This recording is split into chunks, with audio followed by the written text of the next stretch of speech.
Olá, amigo ouvinte do nosso Surtocast. Hoje vamos trazer uma edição especial do nosso programa, devido aí a edição de número 125 do encontro do COI, que está sendo realizado em Buenos Aires. E hoje eu, Felipe Andrade, estou aqui como âncora, né, substituindo o amigo Marcos Antônio, trazendo aqui as atrações, mas primeiramente chamar os amigos aqui de mesa, né? Primeiramente convidar o amigo Regis Silva a falar.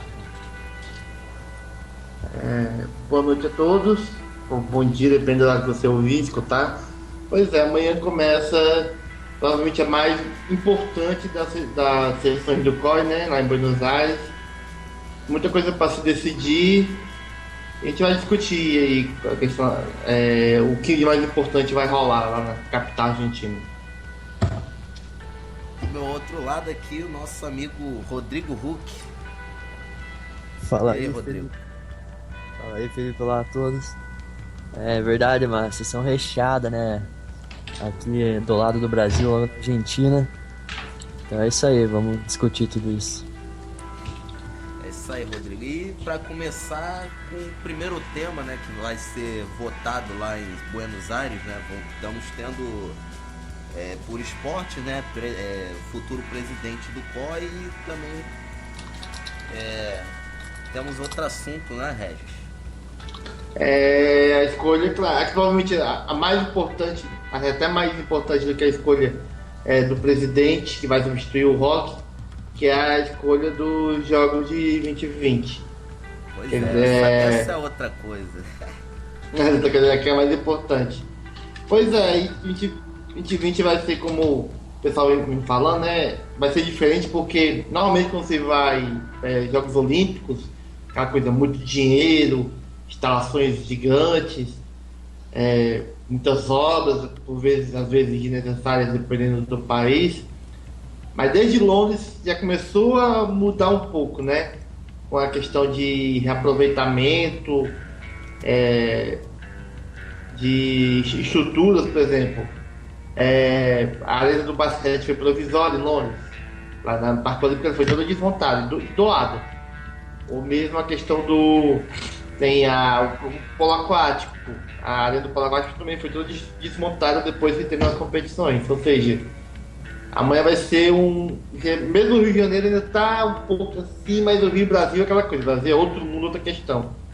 Mas dia 2020 mesmo é basicamente sobre onde se vai tentar pelo pouco gasto ou pelo conservadorismo.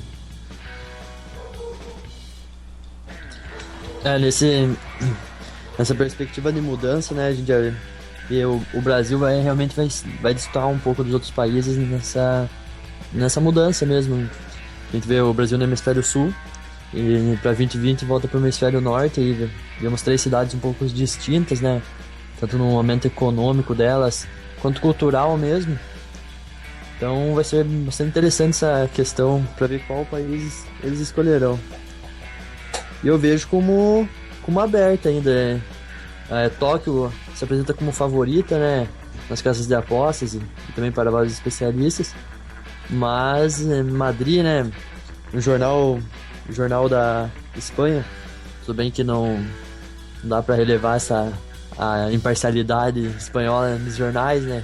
Quem acompanha a Fórmula 1, o futebol já sabe o Marca, o AS.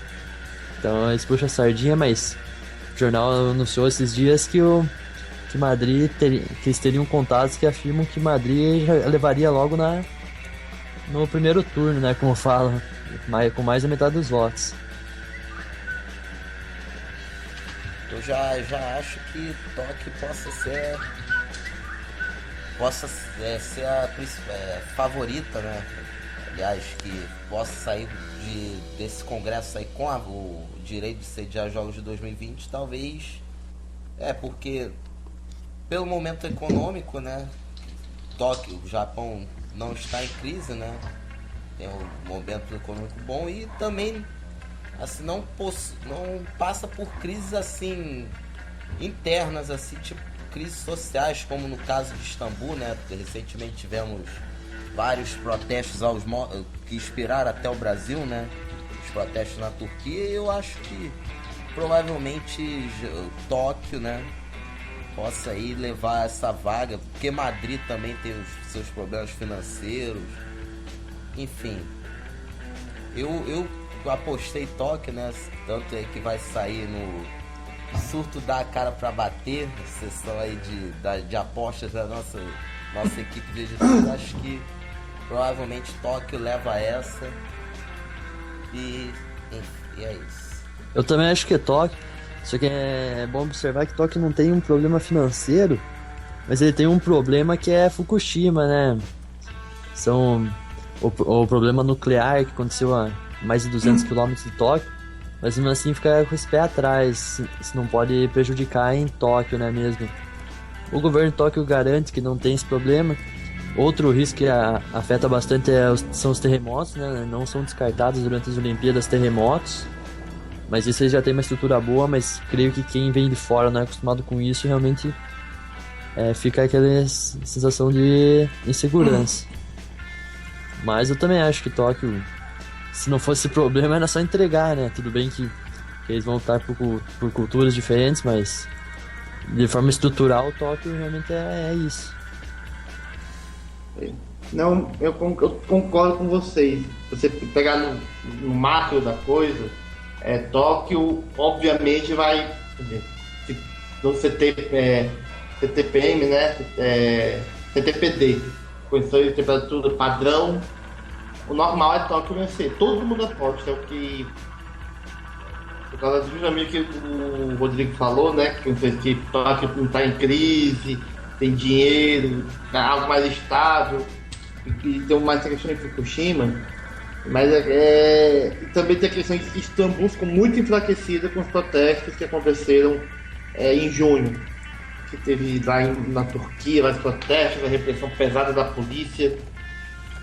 Istambul estava até disputando com Tóquio para saber quem mais fortemente, quem levaria. Mas os protestos, segundo o pessoal comenta, né, que eu ando lendo, que Istambul, com esses problemas de instabilidade, questão do governo, levou um golpe muito duro em pensar em sediar 2020. Pois é. A coisa aqui é Madrid, a questão de Madrid mesmo é financeira, né? Eles enfrentam uma crise pesada, um quarto da população da força de emprego está fora do mercado. É o que mais assusta o COI, a questão financeira. Será que o governo tem como garantir financeiramente, tendo que está muito abalado em termos de por causa da crise que não é um dos países que mais sofreu com falência de banco.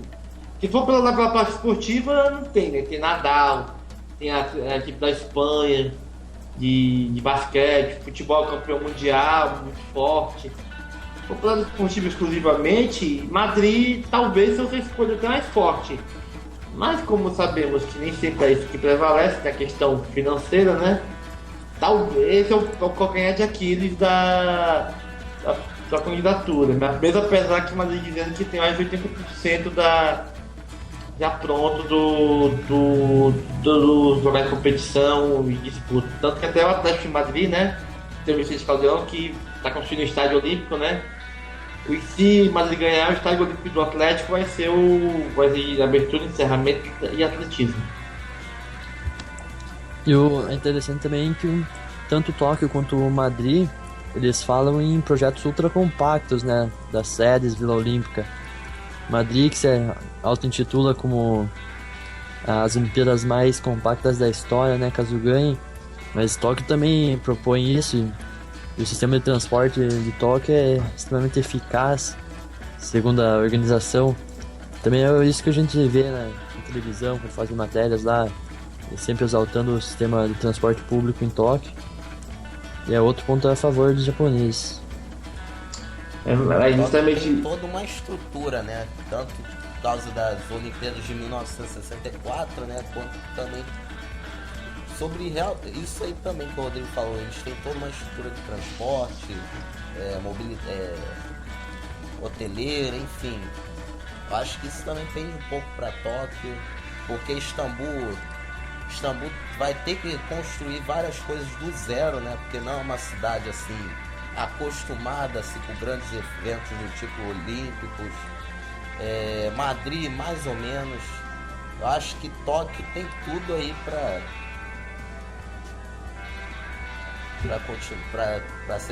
levar essa escolha, né, de sede. Falando de Istambul ainda, né? Como vocês citaram a questão da mobilidade em Tóquio, transporte, é justamente o que falta em Istambul. Engarrafamentos terríveis que acontecem na cidade turca, né? Que são muito grandes, carro, a dificuldade de você se mover lá é algo que também joga contra a candidatura. Uma coisa que eu acho forte em Istambul, né? Pela Turquia não ser um país que está sempre, né?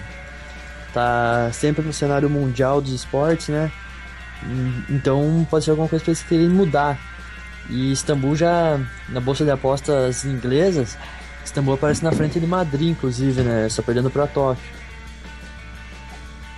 Pô, e a cultura turca é algo bem diferente.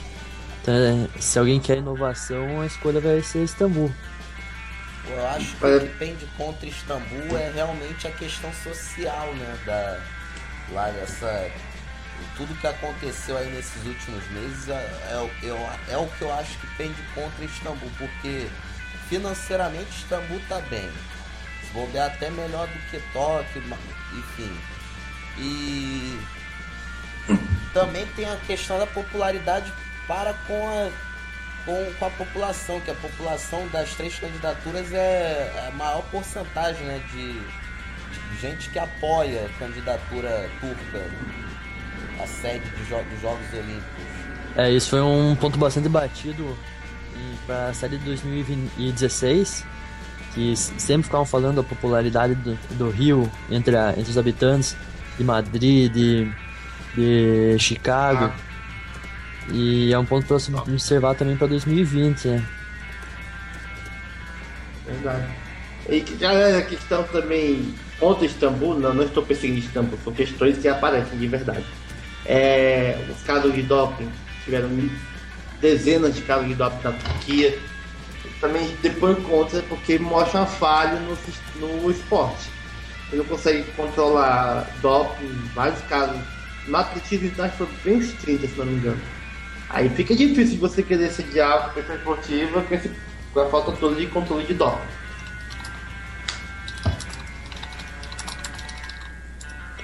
Falando um pouquinho sobre os fusos horários, né? Uma curiosidade aqui, porque para quem vai acompanhar os jogos, né, interfere diretamente aqui para nós brasileiros, né? Então, no caso, Madrid está já considerando o horário de verão, que estaria na época dos jogos. Tem 5 horas adiantado em relação ao Brasil. 5 horas é como Londres, né? Londres também, o programa, o dia de competições começava às 5 horas aqui do Brasil, né?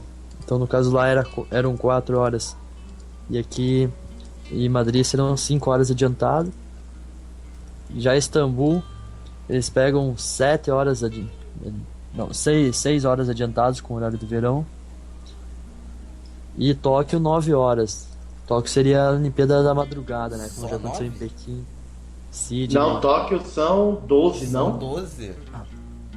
São 12. Segundo Time Zones. 9 são de gente. Não, 9 se eu não me engano, 9 horas. Ah, não, tá certo. 11 de GMT. Eu não fiz o. Não fiz a. Então são 12 horas, né? Então é Olimpíada da madrugada, né? Assim como aconteceu na China, assim como aconteceu na Austrália. Na China ainda foi menos pesado um pouco, agora no Japão vai ser bravo. Na China foi 11, né?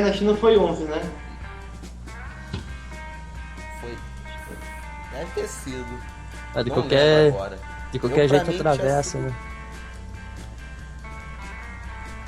Pois é, aí aquela coisa, né? Vamos vendo que eu acho que vai ser uma competição muito renhida, né? Porque dizem que depois que teve a apresentação, a segunda apresentação das candidaturas, que teve lá na Suíça em julho, Madrid, que estava praticamente descartada, deu uma volta por cima graças ao Príncipe Felipe, né? Das Astúrias. Ele conquistou os votantes com seu discurso, aquela coisa real, né? Aí, graças a ele, Madrid voltou a disputa. Mas eu acho que é muito apertado. Sinceramente, eu acho, como eu falei, eu acho que é top, mas não sei, acho que de repente essa maldição do favorito de novo para a terceira eleição seguida de sede, algo me diz que pode acontecer. Porque nas últimas 2 vezes, né, quem chegou cotado como favorito para o dia da eleição acabou não levando, né? Justamente por isso. Favoritas, no caso de escolha de sede olímpica, nem sempre o favorito leva, né? Aí. E mesmo durante a votação, né, você vê uma fase eliminando um país, já na outra fase pode mudar completamente o vencedor, né? Então é algo bastante difícil de prever. Pois é. Explica a votação, Rodrigo, pro pessoal. Como é que vai funcionar Aí, no isso. site? Eu tô sem material. Não, então, mas eu sei. Então é o seguinte. Pesquisar o tio Google. Mas eu sei de cabeça. Posso Então, falar, eu sei de cabeça. Manda ver. Então é o seguinte. Você, nesse caso, pode ser uma sessão, uma votação apenas ou 2. No caso de uma votação, são 103 membros do COI. Mas os 3 membros espanhóis, o membro do Japão e o membro da Turquia, mas o Jack Hogg, não votam. Quer dizer, vão ser a menos, são 97 votos. 97 vão se votar na primeira votação. Se for escolhida a maioria logo de cara, quer dizer, 49, acabou, já foi escolhida. Mas caso seja na segunda votação, a cidade que obteve menos votos na primeira cai fora. Aí, nesse caso, os membros, que for a Espanha, os 3 membros vão votar. Se for Madrid, os 3 membros espanhóis podem votar. Ou se for a Turquia, o Japão, Istambul, Tóquio, o membro de cada país vai poder votar. Aí vai depender. Pode virar 100 ou pode virar 98. Aí, no caso se for de 100, e Madrid cair fora, é 51, né? No mínimo. Quem levar mais votos leva. Mas também a maioria. Na segunda eleição, na segunda votação, quem tiver mais votos leva a sede. Ou seja, não deve demorar muito. É isso aí, João mandando a ver aí o esquema da votação. E mais alguma coisa acerca aí dessa votação das cidades? Eu acho que vamos esperar, né? Acho que a eleição mais competitiva da sessão do COI realmente vai ser a escolha de 2020. Eu diria que vai ser muito emocionante. Como diria Galvão Bueno, haja coração. Haja coração, meu. É isso aí. E já vamos fazer. Os 3 estão em comum de ser Tóquio? Aposta em Tóquio? Tóquio. Eu aposto em Tóquio também. É isso aí. 3 votos para Tóquio. O Regis, a matéria lá já saiu? Eu soltou da cara pra bater? Provavelmente sim, já saiu. Na hora que saiu o vídeo. Já saiu. Já até saiu. Então, corre no surto e confere lá nossas apostas. E vamos passar para o nosso próximo assunto, né? Dessa Surtocast especial. Vamos de esportes, né? Vamos ter 3 esportes aí concorrendo, né, entre aspas, a vaga aí que está sobrando, né, que pode continuar ou não, né? Lá no programa olímpico teremos a luta olímpica, que já faz parte do programa, mas está na berlinda. Temos o squash, que é um programa que nas competições continentais está presente, né? Pan-americanos, jogos asiáticos, enfim. E também o beisebol, né? Que também já fez parte do programa dos Jogos Olímpicos, saiu desde Londres, não faz parte, né? E agora está tentando voltar em 2020, né? O que vocês esperam dessa votação? Vocês acham? Lembrando que o beisebol é junto com o softball, né? A candidatura é conjunto. É verdade. O beisebol masculino, né? E o softball é feminino. Exatamente. Aí os dois fundiram as candidaturas para ter mais chance. Sobre essa votação, né? É complicado, né? Porque infelizmente não podem os 3 esportes, né? Entrarem no programa, né? Uma forma do COI, né? Que tá uma política do COI de tentar assim controlar o número de atletas, assim, para não dar tanta gente, né?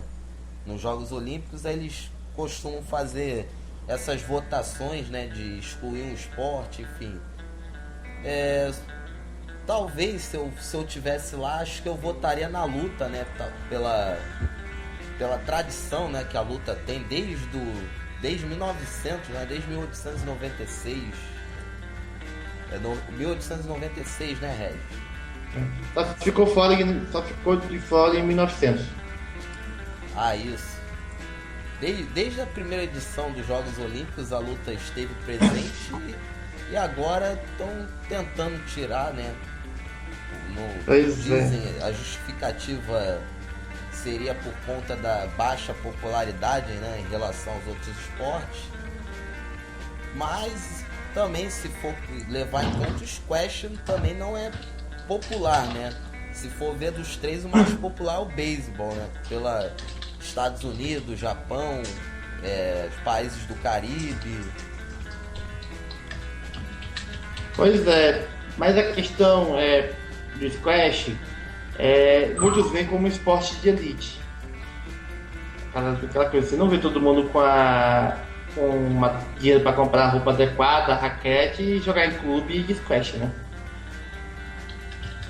O squash o que tira um pouco, né? Prejudica ele, né? Nessa a baixa popularidade, né? Por conta... Muitos acreditam o squash como um esporte elitista, né? Geralmente quem pratica ele são estereotipamente os ricos, né? Considerando os 3, dá pra dizer que o squash é o mais difícil conseguir um lugar pra praticar o esporte, né? Lutas pode fazer em qualquer lugar, né? Pega uma superfície mais macia, já dá pra praticar a luta sem qualquer dificuldade. Beisebol, softball também é um lugar que exige um espaço grande, mas praticar mesmo por lazer é bem possível. Já squash que é mais avançado, né? Squash é tipo aquele... É um esporte bem... o pessoal pratica batendo a bola na parede, né? Tipo um tênis contra a parede, né? Exatamente, é difícil, como o Rodrigo falou, vocês falaram, é muito para você jogar beisebol, softball, mesmo a questão da popularidade, né? Como também o Rodrigo mencionou, né? São muito específicos. Por mais que o squash tenha campeão mundial em todos os continentes, beisebol, softball mais popular na América do Norte e na Ásia, no Japão, bem dizer. Beisebol, tudo bem, tem um que faz do Caribe, para os Estados Unidos, o Japão. A Holanda chegou nas semifinais do último World Baseball Classic. Até o Brasil mesmo participou da fase final pela primeira vez. Aquela coisa, questão de como da popularidade. A luta, que foi inesperada, muitos apostavam no pentatlo moderno para ser excluído, e deu a luta. Mas dizem que a luta saiu mais por causa do relacionamento difícil do Rogue com o ex-presidente, né, o Rafael Martinetti. Tanto que assim que ela... vai, tanto que essa decisão forçou a luta a mudar, a rever umas regras, né? Eles mudaram o esquema de regras, forçaram eles a fazer mais categorias femininas. E vão cortar uma da greco-romana, uma da livre e botar 2 femininas. Tudo isso também para dar um maior dinamismo e atrair mais interesse, né, para o esporte. Para a pontuação, é uma pontuação que favoreça quem tem mais vontade, assim, não que jogue, que lute na retranca, que lute mais com força, para cima. Como diria aqueles que gostam de futebol, ousadia e alegria. Nada a ver. Eu gosto dessa expressão, cara. Eu eu gosto sei. quando ela é pronunciada. É sua cara essa expressão, mas enfim. Cara, É. Vai, fala, Felipe. então, acho que o que penderia contra o beisebol é talvez a questão do, do esporte não contar nos Jogos Olímpicos com a presença dos atletas da Major League Baseball, né, lá dos Estados Unidos, que praticamente é considerado campeonato mundial, né? Tanto que a série de playoffs, né, de lá é chamada de World Series, né? Justamente porque eles taxam aquele campeonato de campeonato mundial. Aí a importância dos Jogos Olímpicos é severamente diminuída, né? No impacto de um título, uma conquista na carreira de um atleta não é o mesmo brilho igual do cara chegar e ganhar uma World Series, por exemplo. É verdade. Isso seria já no squash. Acredito que quase certeza seria a primária, né, a conquista olímpica. Mesmo acontece na luta. Aliás, a squash- luta. Fala, pode prosseguir, Rodrigo. Eu queria apontar uns pontos positivos do squash, né? O squash tem investido bastante em marketing. Se procurar na internet, pode ver imagens dos jogadores jogando campeonatos ao pé da montanha das pirâmides do Egito. Também em house de grandes construções, etc. O pessoal monta o local, né, de prática do squash. Não tô por dentro de como se chama o compartimento da gaiola. Não, uma palavra bem rústica. É tipo uma gaiola de vidro. Então, isso é relativamente fácil de montar, né? Então, dá pra levar pra vários lugares diferentes. A gente viu mesmo a luta, né? Teve competições no metrô de Nova York. Então, Pra divulgar, né? Pra tentar uma campanha pra salvar o esporte. Teve até a campanha do Take a Stance, né? Para aquela pose da luta. o pessoal voltou pra Grécia, né? Também lutar no Olimpo. Então, Em termos de comoção, a luta conquistou, né? Vamos ver se vai conquistar também o pessoal lá os membros votantes, né? a luta conquistou com aquele apelo de tradição, né? Pelo histórico. Já o squash, ele também conseguiu mobilizar bastante pessoa. O squash também é considerado como um forte candidato por esse jogo de quanto ao marketing. squash eu já não vi tanta mobilização. Eu vi bastante de luta, né? Principalmente de beisebol e softball. Agora, quanto ao squash, eu acho difícil o squash talvez entrar no programa. Eu acho que o que possa garantir ele, ajudar ele a poder, quem sabe, chegar numa segunda fase. Eu não sei se tem segunda fase igual votação de cidade, mas Aqui tem, se eu não me engano, tem então, sim. o que poderia fazê-lo ajudar aí, talvez chegar na segunda fase, seja a novidade, né? O squash nunca foi jogado, né, em Jogos Olímpicos, é um esporte pouco conhecido assim do grande público. Acho que possa, quem sabe, aí até chegar na segunda fase justamente por isso, né? Mas eu acho difícil barrar aí a popularidade do beisebol e também a tradição da luta. Eu acho que a disputa vai ficar entre squash e luta mesmo. O beisebol tem muito fator jogando contra. Tanto essa parte da Major League Baseball quanto o número de atletas que eles precisam de hospedagem para todos. São delegações grandes, tanto pro beisebol quanto pro softball. Ocupa muitos lugares, né? Então, eu acho que o beisebol tem muitos fatores jogando contra e a disputa vai ficar mesmo forte entre squash e luta.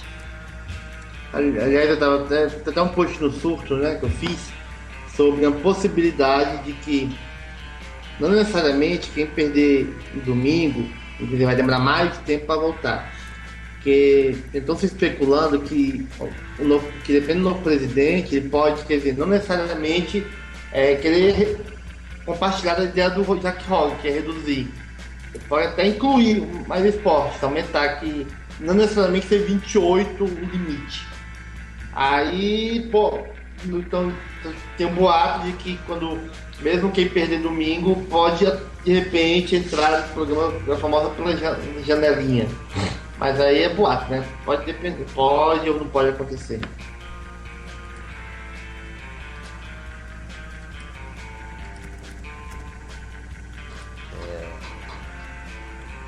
E mais alguma coisa sobre o esportes? Achei. Agora, pra mim é líquido, a luta fica. Por todas as notícias que tá rolando, até mesmo pelo próprio Jack Hogg que deu uma pista de como tá, não tem erro, a luta leva fácil. Eu acho que também acho que a luta permanece no programa olímpico. Rodrigo? Rodrigo? Eu acho que a luta permanece. Todos os três também mantendo a mesma posição aí enquanto ao esporte. E agora passando para o nosso último assunto de votação, né? Presidência. Temos aí 6 candidatos, incluindo aí 3 atletas. Um deles aí recordista mundial até hoje, né? Enfim, os 6 candidatos são o alemão Thomas Bach, o ucraniano Sergei Bubka, né? Esse que é o recordista mundial do salto com vara, campeão nos Jogos de Seul. O porto-riquenho Richard Carrion, que nunca foi atleta, né? Temos o Denis Oswald, que é suíço. Enfim, é de Singapura, né? Não sei como é o gentílico de lá. O Nick Sirianni. É singapuriano. Singapuriano? Tô chutando. Naquele dia fui mandar o Kosovar e hoje eu esqueço de Singapura. Esqueço não, nem sei, pra falar a verdade. E de taiwanês, né? O Shin Kuo-wu, ou CKU. Enfim, quem começa aí pra falar? Começa, Rodrigo. Esse eu acho que é o que tem o candidato mais forte, disparado, o favorito, né? Entre as 3 decisões importantes que serão tomadas na sessão. Seria o Thomas Bach, né? O Bach é disparadamente, né? Ele que é considerado um homem a ser batido, né? Ele que tem bastante experiência lá no COI, né? Foi membro de comissão executiva, vice-presidente, ele é atual vice-presidente, né? Sim, Também poderíamos citar o Bubka, né? O Bubka que já está começando nessa área, mas acho difícil ele já logo de cara ser presidente. O que pende para ele é a popularidade, né? É verdade. Mas quanto a presidente, por mais que talvez assim que pudesse surpreender, talvez pelo nome, né? Pelo que tivesse essa república, né? Que é presidente do comitê ucraniano. Ele é campeão mundial, recordista mundial, medalhista olímpico. Mas como falou, o Thomas Bach já é há muito tempo dentro do COI, ele conhece os caminhos, é importante, trabalha no setor de advocacia. Também ele é medalhista olímpico, né? No florete na Alemanha Ocidental, em 76, lá em Montreal. Ele conhece os meandros internos do COI. Eu acho, na minha opinião, até que ele é o favorito do Hogg para o suceder, né, no cargo. Mas que deve ser a eleição mais fácil até do que a do esporte. É a escolha do Thomas Bach. Eu acho que ele também, se eleito, seguirá um sistema de gestão do Hogg, né? O Hogg que ficou marcado por controlar o número de esportes, né? E vejo que essa passagem de bastão seguirá mais ou menos no mesmo estilo de gestão. Pois dos candidatos, né, o que realmente apresenta as melhores credenciais é o Bach, né? também tem dois candidatos que aparecem aí com forças por serem asiáticos, né? O Miang de Singapura e o Wu, né, de Taiwan. O que pende contra eles, né, talvez seja a falta de popularidade de ambos, né? Realmente é difícil. Se você pensar bem, se não me engano, só um presidente do Comitê Olímpico Nacional não foi europeu. Não estou me recordando, para precisar o tio Google para lembrar quem foi. Só um dos outros 8. Deixa eu ver aqui, só para conferir. Só um dos Estados Unidos. Vejamos. Presidentes. Cadê você? Vamos ver. Esse tá aqui. Presidente Não, tá Shell. Grécia, França, Suíça.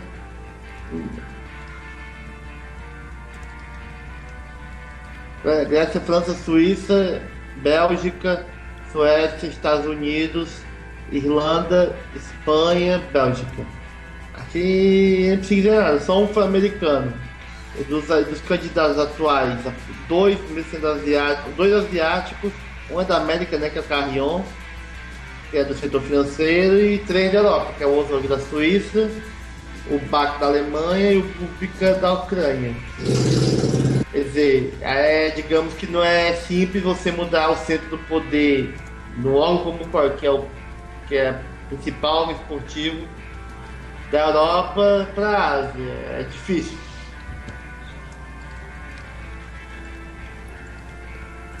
E também os asiáticos são os que apresentam as propostas mais diferentes, né? Pegando pro Sermiang, ele já gostaria de fazer uma revisão no tamanho e no custo dos jogos, né? Foi um post que foi ao ar no surto, não é mesmo? Ele tá querendo fazer jogos mais eficientes mesmo e menos custosos, né? Pra cidade. Então ele faria um replanejamento disso.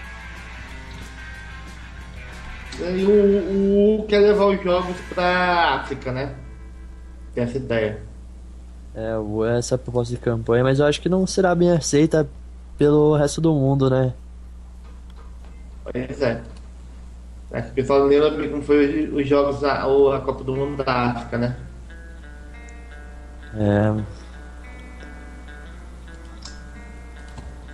Vai falar do Carrion um pouquinho, né? Rapidamente, Rodrigo. Ele é que, no financeiro, ele que faz as negociações em relação ao direito de transmissão, quer dizer. Toda a grana pesada que o COI ganha em direito de transmissão, que a maioria do dinheiro é graças ao poder de negociação do Carrion. O Carrion tem nas mãos somente a Globo e a NBC, né? Pra você ver. O que pende contra o Carrion é a falta de popularidade dele para com o esporte, né? Ele não tem experiência esportiva, ele não é aquele membro atuante com esportes. Mas está lá, né? Inclusive já trabalhou na Federação Internacional de Basquete. Rodrigo? Isso aí, o Carrion também tem, como citado, tem esse poder, ele que é banqueiro, né? Mas ele perde um pouco nessa popularidade em relação aos esportes. Aquela coisa, né? Tem bastante experiência é o suíço, né? O Denis Oswald. Ele que já foi medalhista olímpico, inclusive foi presidente da Federação Internacional de Remo por 24 anos, né? Porém, o que pende contra ele é a idade. Ele já tem 67 anos, mas se fosse por experiência também ele poderia muito bem aí estar entre os favoritos. Mas também outra coisa que pende contra o Oswald é ele ser da velha guarda, né, do COI. Talvez daquela ala, até mesmo do Samaranch, né? Nossa, o Antônio Samaranch. Pois é. Samaranch, né? Samaranch, tá certo. Era chamado de nazista. Cara, foi bem controverso essa Madden aqui, viu? Foi muito controverso. Aqui, mas a questão é aquela coisa, controverso, mas foi durante a gestão dele que os jogos começaram a dar dinheiro, né? Porque até 76, você sabe a história de Montreal, né? Foi um desastre financeiro. Exatamente. Montreal só se pagou em 2006, tendo que se pagar, quer dizer, foi tão organizado, tamanho desastre, foi 30 anos para se pagar. E em Los Angeles 84 que veio a primeira proposta de não vamos envolver o poder público, vamos fazer tudo com dinheiro vindo da força privada, das empresas privadas. Pensando que deu, foi um sucesso. Daí... A LA 84, inclusive. A LA 84 Foundation, inclusive, segue ativa até hoje, né? Uhum. Tem lá os esportes, até aqui o Rodrigo conhece o site do LA Foundation, cheio de resultados da história dos jogos. É muito bom, né, Rodrigo? Aham. O LA Foundation é perfeito, né? Nos Jogos Olímpicos Tem todos os guias, né?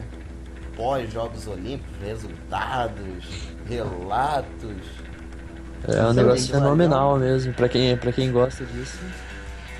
Eu acho que dessas coisas, acho que a única coisa que falta mesmo é registro em vídeo, assim, né? Dos eventos, das competições. É uma coisa que falta. Maldita tecnologia. Pelo menos nos últimos Jogos Olímpicos, o COI já trabalhou com isso, né? 2010, 2012, já trabalharam em deixar as competições todas, né, completas na internet. Enfim. 2012 tem, né? 2010 também tem. Pois é, eu vi também de Vancouver. Isso aí é material pra maluco olímpico, meu amigo. Nerd olímpico, né, Regis? Nossa, nem me fala, cara, teve aquele momento de crise, de abstinência olímpica, às vezes eu boto pra ver. Cara, é muito bom. Eu mesmo procurando os mais antigos, né, que até de 2008 pra trás. 2008 tem alguns melhores momentos, né? Mas 2008 pra trás, assim, ficar vasculhando, assim, cada coisa. Poxa, um dia desse, um tempo desse, achei um jogo de vôlei do Brasil das Olimpíadas em 88. Nossa. Amigo. Internet é uma maravilha por conta dessas coisas, né? Também, poxa, muita coisa até. Tem gente independente, né, que disponibiliza, cara. Pô, sensacional. Só sinto falta também de relatos assim brasileiros, né? Gravações brasileiras. É muito pouco que eu encontro. É verdade, é uma certa. É raro achar material brasileiro, né? Já achei russo, já achei da BBC, mas brasileiro mesmo é muito pouco, é raro. Pelo menos tem aquele é prata, enfim. Do Galvão em 2000. Mas tem uma narração muito mais histórica do Milton Leite no Olho do Cielo. Do Galvão também. O Milton Leite foi muito louco. Do Galvão, aí Não, mas eu vi pelo Galvão também. Galvão Bueno é foda. Do Galvão eu recomendo mesmo. Galvão, fugindo um pouco do assunto, a gente pode reclamar. O Galvão, às vezes, ele delira as coisas e fala, digamos, besteiras. Mas ninguém narra, assim, passa emoção de jeito como ele passa. É aquela coisa, né? O cara ou você ama ou você odeia. Eu sou fã dele, né? Realmente isso é de se arrepiar mesmo. Qualquer narração que se pega de vitórias brasileiras, não tem. Não é puxar saquismo, mas eu acho esse movimento anti-Galvão a maior modinha do mundo, cara. Com certeza. Tá com esse nome? Isso é mimimi. Não vamos falar mal do Galvão, mas não tem narrador melhor. Ainda bem em 2016 ele tá de volta aos jogos. Em 2012 ele tava no Sport TV, né, comandando o programa. E até aquele épico fight com o Roberto, com o Renato Maurício Prado, né? Cara, por isso que eu gosto do Galvão, cara. Ele fez esse favor para aqueles que assinam o Sport TV, cara. Mas coitado quem tem o Fox Sports. Meu amigo. É complicado, né? A vida. Mas enfim, aquela coisa. Aqui. Abraços ao RMP. Opa, não vou falar não. Vamos manter. Eu amo você. Nós te amamos. Longe da Globo, do Sport TV, mas enfim. Agora. Ele tinha que ficar longe da TV. E digo, desculpa, já tô fugindo, melhor fechar. Vamos saber aí como é que foi, qual é a preferência. Preferência não, né? O que os nossos amigos acham, né? Quem será eleito o novo presidente do COI, Regis. Vamos ter o primeiro alemão a ser presidente do COI, Thomas Bach. Rodrigo? Thomas Bach. Praticamente tudo que a gente falou aqui é praticamente uma opinião unânime, né? Nós não, digamos, nós seguimos a opinião e o consenso. É porque todas as opiniões e todos os consensos estão apontando, né? Essas três, Tóquio, Bach e Luta. Mas é aquela coisa, na hora da votação, pode mudar, claro, mas é aquela coisa, votação é votação, né? De repente tem surpresa.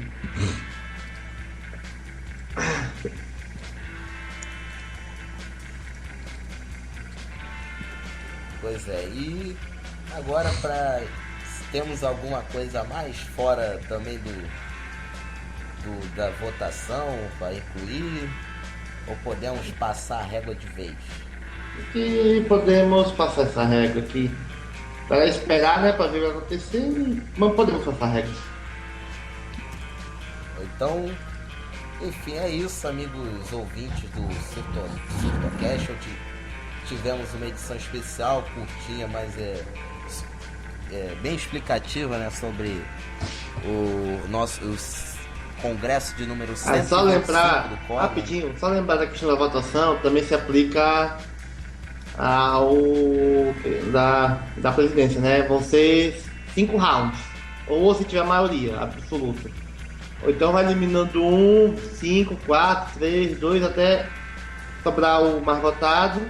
Ou se antes tiver uma área absoluta, já acaba direto. É isso aí. Então os amigos, né, vamos disponibilizar o programa já tá aí de manhã, né? Enfim, uma boa noite a todos. Aliás, uma saudação a todos, né? Se você tá escutando esse programa antes do domingo, né? Amanhã, 9 horas da noite, né? 21 horas, vamos com o nosso Surtocast de sempre, né? O ao vivo. E é isso. Boa noite a todos. Tô esquecendo que eu tô gravando. Pode repetir. Saudação especial a todos e até o próximo Surtocast. Abraço. Até mais. Vamos ver no que vai dar. Até.